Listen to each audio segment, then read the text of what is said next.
Today in math, we are going to solve story problems again. But these story problems look a little bit different because in these story problems, they're not telling us they're putting things together or taking things away.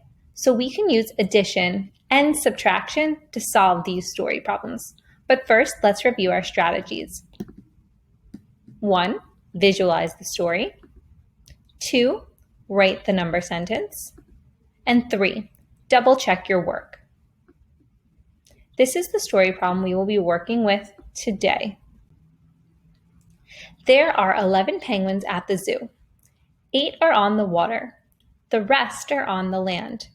How many penguins are on the land? First, I need to visualize, and this is what I saw. I saw 11 penguins in all, and 8 of them were swimming. The rest were on the land. Now I need to write my number sentence. This can be a little bit tricky to do. So if it is tricky, you can use your math tools to help you.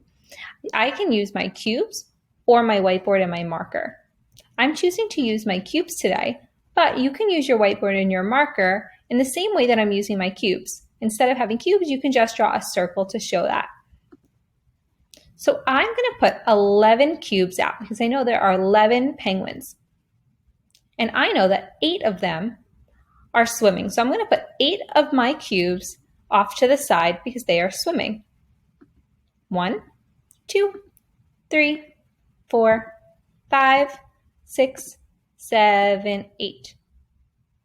Now that I've modeled it and I saw that I moved some over, I know that I have a few options. I can do subtraction because I took some off to the side, or I can do addition because I have 2 different groups. So here's my first option. My first option is to do a subtraction problem. I know that I started with 11 and took away 8. So I can use my cubes to help me.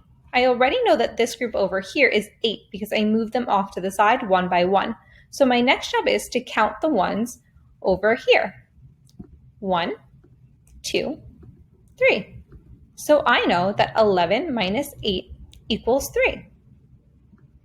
My other option to solve this was using the 2 groups and combining them.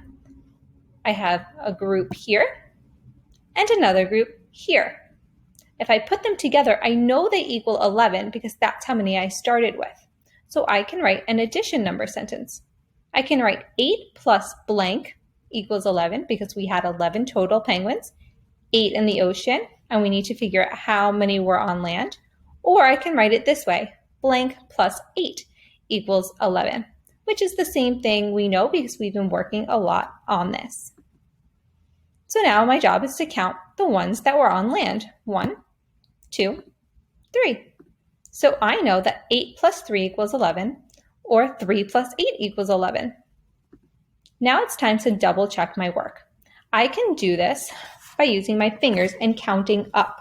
I can start 8 on my brain and count up to 11. 8, 9, 10, 11.